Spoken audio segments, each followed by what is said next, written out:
do you deal with that?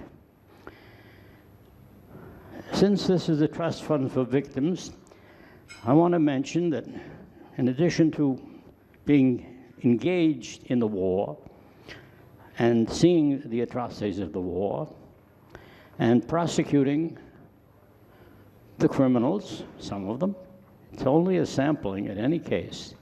We couldn't try all the German criminals or criminals of any country. It's only a sampling. I was deeply involved in trying to set up a compensation program on behalf of the victims. And that's what this is all about.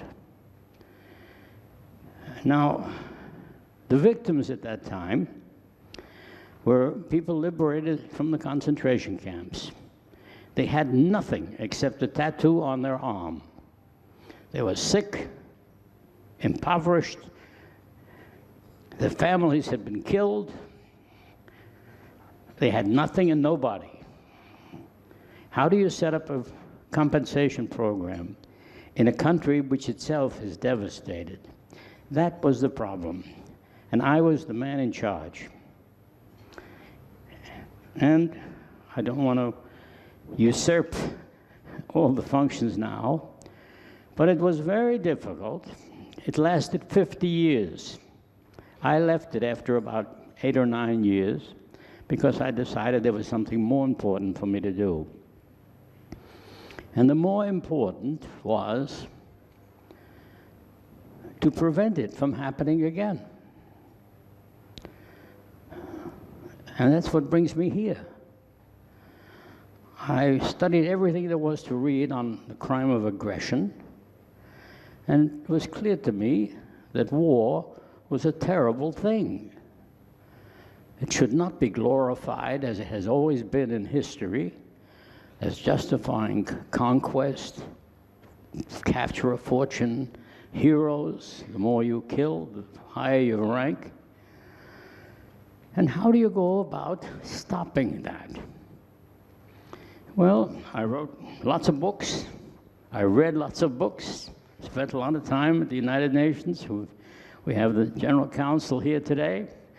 And I said, well, why can't you stop war making? It's so much more sensible to settle all your disputes by peaceful means only. And in fact, that's the law, as Mr. Secretary General Ban Ki-moon will tell you. You must settle your disputes by peaceful means only. The use of armed force is prohibited, except in the very strict circumstances of self-defense against an armed attack or approval by the Secretary General. Excuse me, approval by the Security Council. You see, I equate him with the Security Council. My apologies to you.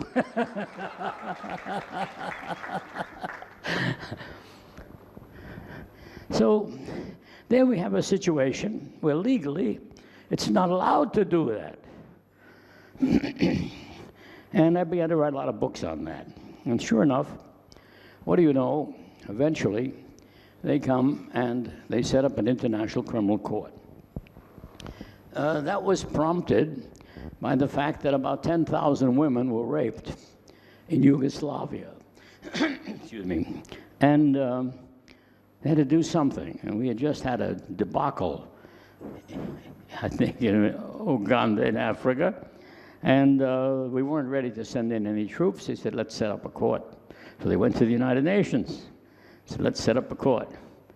And I'd written a big book with all the documents on it and all that helped with it. And they set up a court. And most people had said it'll never happen. You won't have an international criminal court. It'll never happen. People are not ready to give up any of their sovereign rights. As a matter of fact, the man whom I quoted at the beginning, Elihu Root, he was the U.S. representative after the First World War at the League of Nations. And they were debating this at that time. How do you control aggression? Because they had World War I, cost about 25 million people killed. You never know how many people are killed in war. Nobody knows. I know because I don't know the figure, but I've been there when we were dumping bodies into holes with bulldozers. Anyway, Elihu Root said, quite wisely, it will all depend upon nations' willingness to give up some of their sovereignty in order to have international jurisprudence dealing with such problems, and he was right. That was in 1920. I was not at that meeting. I wasn't that precocious. But that was 90 years ago. 90 years ago. The International Military Tribunal dealt with the question of defining aggression. They defined aggression. They tried Goering and company, found many of them guilty. They charged them with a crime against peace, which was aggressive war illegally fought, crimes against humanity. At that time, we didn't have genocide yet. I knew Raphael Lemkin, who invented the term.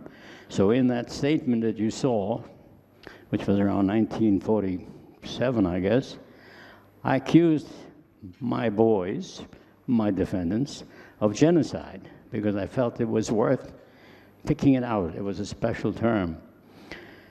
And the International Military Tribunal held, after a long judgment, that the trials were very fair, as I can assure you they were, that the law, as Justice Jackson, who was an outstanding lawyer, said, the law which we lay down here today is the law by which we shall be bound tomorrow. And the law must apply equally to everyone. And these inspirational thoughts, combined with the creation of the United Nations at the same time, was to set a new framework for a more peaceful and humane world.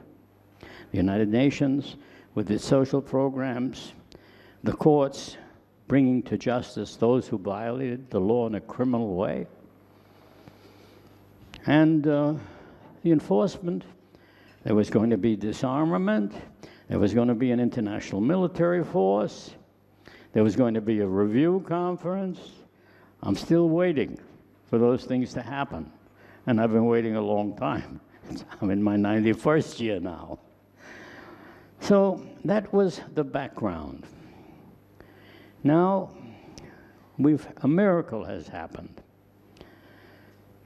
From the international ad hoc tribunals came the Rome Conference. And in Rome, the UN methods, as you know, and as the General Council and the people at the UN know, they talk and they talk and they talk. And then they adjourn the meeting and they talk and they talk and they talk. Then they adjourn that meeting and they talk and they talk. And it takes a long time. So, but finally, we begin to have criminal courts. That didn't exist when I went to law school. There was no such thing as international criminal law. There was no such thing as a female in my law school. And when they first elected the judges, the International Criminal Court, my son Donald, who's sitting here somewhere, he was covering it at the UN. I was down in Florida and watching it, listening to it on my computer. The first 7 judges out of the 18 elected were women. Hooray for the women.